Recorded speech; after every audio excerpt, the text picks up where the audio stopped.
English, ladies and gentlemen? If you're set, we are. Alright. The first question will be, sir. First of all, it's a pleasure to have you here, and I'm happy to do this. Who is Michael Onwangwa, and what does he really do? Mike Wangwa is a man, obviously. I work in a bank. I write, I counsel, I tell stories, a lot of stories. I have a passion for young people, and I believe that we can make a difference in our world. You know, no matter how small, we should make that effort to make that impact. And I just try to do it every day, do the little I can do every day. I look at the big picture, okay, at the end of so and so time, this is all I would have achieved. But I don't put myself under so much pressure. I just try to do what I can do. Wow, amazing. I thought I'd give a round of applause for that.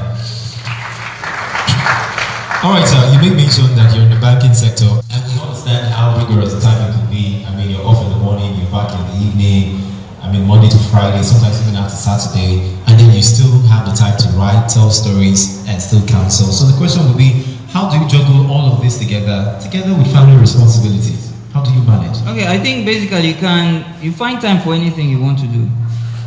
If something is important to you, you find time for it. I remember when I started banking initially, it was very, very hectic. Okay, sometimes because you are off, maybe like past 6 or so, you need to be at the office before 7. And then sometimes you work all day and you close like 7. In fact, there was a day I got home 12 midnight. I mean, it was that serious. Okay, but I asked myself a question at a point in time. Are you going to continue your life like this? When you die, will you tell God that I did not do X, Y, Z because I was working in a bank? Will it make sense? So you have to find a way around and do what is important to you. So what I do, I try to juggle it. I make use of technology. And maybe when others are sleeping, I take that extra pen to do what I need to do. I read and then I write, do my writing. So by the time people are snoring, I know that I'm working. By morning, I produce what I want to produce. So it's not been easy. I can't tell you it's been easy. Sometimes I do my writing on the road, you know, because I travel a lot. So as I'm going to work, like when there was a time I needed to like travel like 1 hour to work every day. So while I'm at it, I stopped driving, so I started taking public transport so I could have that time to write. So I just found a way around so that I could do what I needed to do. And I found that each time I did these things, it gave me joy. So I kept at it. All right, amazing. It's obvious you've mastered your time management skill, which is very important to everybody. Thank you so much for that. Now, I understand you've written a couple of other books, some on e-copy, some on physical copy. But today we're here for if your marriage is not working, make your marriage work. All right, the question will now be, what actually inspired this book we're launching today? Every marriage defines society, directly or indirectly. Okay, let me put it this way. I think I said it outside when we were talking. Every marriage is a microcosm of Nigeria or the world. So if the marriage is problematic or the marriage has crisis, it's going to impact on society, directly or indirectly. Imagine a marriage that has crisis. You're going to have children who live in crisis. They are going to grow up in dysfunctional homes. And then they go out there and assume that this is how marriage is. Some of those children end up having issues in their own marriages. Now at the end of the day, they get into society. They're the ones that start smoking and go and stealing and doing all sorts of things because they already have a warped mentality because they didn't get it right. Their parents didn't get it right in the home. So I looked at it and I said, well, marriage issue is very critical. If we don't get it right at the home front, then we can't go to society to fix it. So whatever problem we need to fix in society, let's start fixing it from marriages. So that's part of the thing that drove me. Okay. So practically, how did you write this book? How long did it take you? What was the process like? I started this book, okay, like Henry said, this book started with a series we did 2014, right, Henry? 2014. It was a series titled This Marriage Must Work. Okay, because here in God's Royal Assembly, our pastor had a leading. We have what we call GRA success school and leadership school, success and leadership school. So we started doing motivational talks every Sunday. That's what we do every Sunday for like 5 minutes or 10 minutes. And then we address different issues from business to marriage to success to leadership. So that exposed me to a lot of things. Before I started this thing, I'd never worked on PowerPoint. I taught myself PowerPoint because of this. So I started reading and putting these things together. So we started addressing this issue of marriage. This Marriage Must Work. I think it was a series that lasted maybe like 8 weeks or thereabout. Okay, and it brought out a lot from me. I had to do research, I had to talk, and then I began to get feedback from people, and I discovered that this was real. So that was there. I kept it aside. Recently, 2000, as in this year now, sometime in July or so, because I run a series on Facebook. That's what I do. From time to time, I can take a series, take a topic, and run it. Okay, for like maybe 4 weeks, 5 weeks, however long it lasts. And then I took this series on marriage. It was still This Marriage Must Work now. So some of those things I did in 2014, and then other things, because I kept speaking with people and I discovered people were having a lot of marriage problems. Sometimes I got so depressed. It was depressing for me, There was a day I got to work and somebody asked me what was wrong. I was actually carrying other people's problems because you hear of issues, and sometimes these issues are ridiculous, just like issue of periwinkle, it can scatter a marriage, fine. So people had all sorts of funny issues, and so I decided to do that series, and I did that series, This Marriage Must Work, and I saw the feedback. People were responding, people were thanking me, we were asking questions because it addressed a whole lot of issues, even some things you will not hear in church.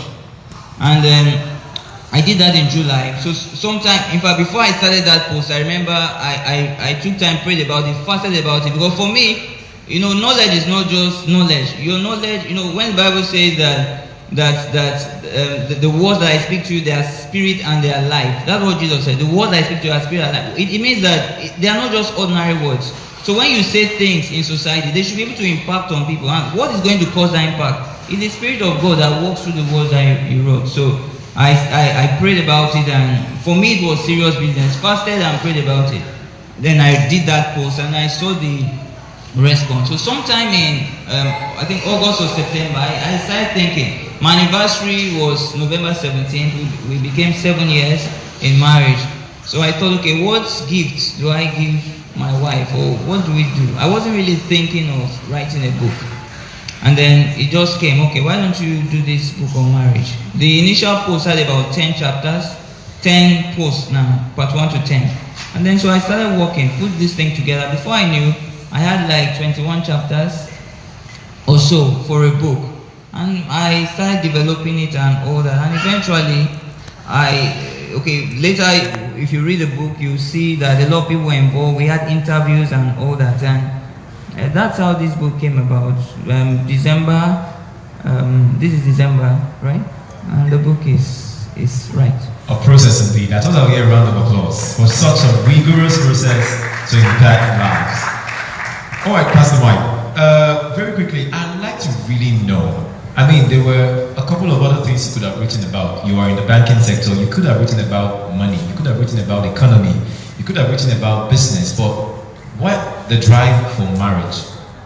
And then I'll be marrying that question with the second question, which will be, what will be that particular challenge you feel many marriages, like the most common challenge most marriages actually have? I know you will say money, because if it's money, early this year, Jeff Bezos, the CEO of Amazon, broke up with his wife. Is it money that's a problem? It's not money. $137 billion to be shared 50-50 among them. So, what would you say is the challenge many marriages face, and why did you actually select marriage of the host of other topics you could have written about? Okay, for any writer, there are two ways to write.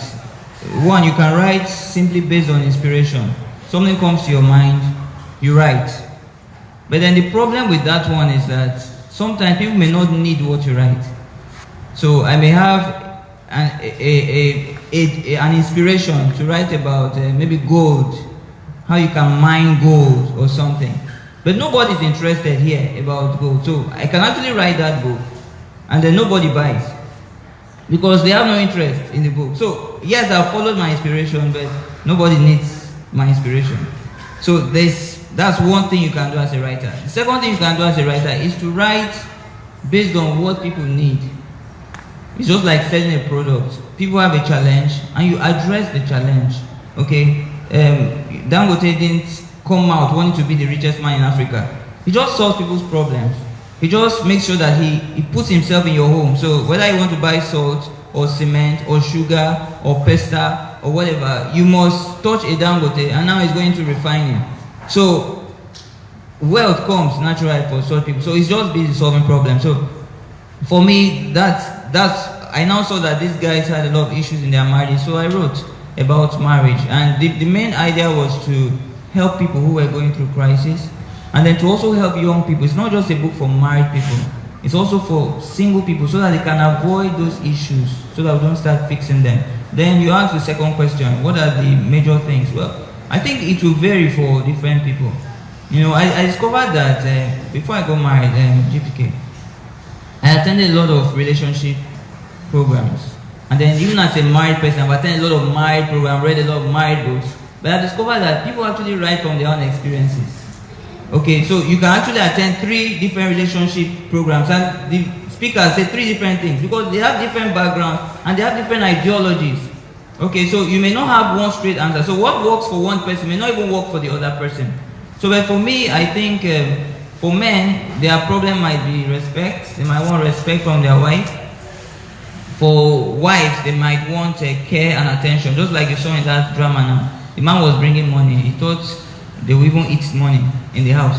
But the woman was asking, so will the money now cook itself? You know, you need to show care. So people have different things. For some, it's sex that is a big issue. For some, it's even children that is an issue.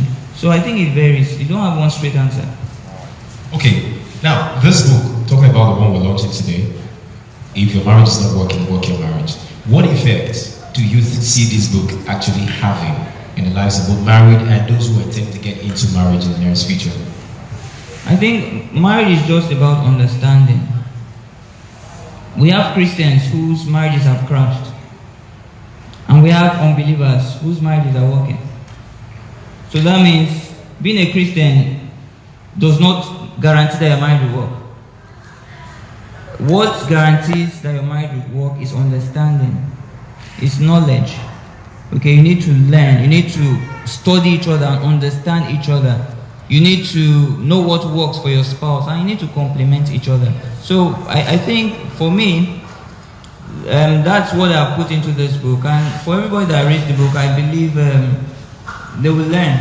They will learn things. They will learn to see things from another person's perspective. Because if you think you know it all, say I've gone to Bible school for 7 years and all that, that does not change the woman. It's not her business. Okay. Like me now, you know, I'm Pastor Mike. The day my son called me, went somewhere, they were asking him, what's your daddy's name? He said, it's Michael. Does your daddy have another name? Yes, Pastor Mike. So, for him, I am first daddy. And to my wife, I'm first husband. You get? So, it doesn't, your Christianity or your position and all that doesn't really change anything. What you need to do is treat the other person as a human being. Okay, and regard them, and then things will work out right. All right, 2 questions before we finally let you off. The first one will be, having done this, done and dusted, it's been launched today. Are we looking forward to a new project in the nearest future? Yeah, like I said, I've done, this is going to be the 10th book. This is the 4th one published in hardcover. The first one was in 2004. That was my final year in university. Then I plead guilty, Wisdom for a Treasure Seeker. And this one, I had a lot of other e-copies, about 6 of them. Several of them, Christmas, 5 series of Christmas. I think David called out their names and all that. Now my goal in life is to write 500 books before I die. And this is the 10th one. So that means I still have like 490 to go. So I guess when I'm like, if it happens that when I'm like 70 years and I've written 400 books, I will not write again for the next few years so that you understand, so that I can prolong my days. You know, but for me that's the drive. So I'm looking forward to several others. You have these ones, and then okay, he called two other books. There are also two other books which were published in the UK. Okay, by this group called Author House Solutions. Okay, so I published them in the UK. So they are supposed to be marketed in the UK, and so I try to do all these things. So in the next few years, yes, next year we are going to have more books. All right. So the last question would be, how can we get these books, including the past ones you've done, the future ones you're going to do, and this? We assess your books. Okay, first the books will be available today. Then you can follow me on my social media handles. I'm sure later they'll be projected. We'll give details of those books. We have we wrote names and took numbers, so we also send details. But follow me on social media. That's my name, Michael Wangwa. That's my personal page. I'm also on Twitter, Michael Wangwa, Instagram, and also you get details. We have a link on Paystack where you can click and then you make payments. Okay, that will be for the ebooks where you can download. But these ones now are hard copies, and we intend to distribute them. We have a network plan, to distribute them to places where they are going. Then we also have a plan for an audio book which should have been ready today, because we realize that some people really want to read, but they have busy schedules. So we did an audio book. It's going to come out sometime in January or February, an audio book. So it's actually somebody reading the book. So if you cannot read the book, you can have an earpiece or something, or while you're lying down, the book is actually read to you. So whichever way we're able to get it across to people. All right.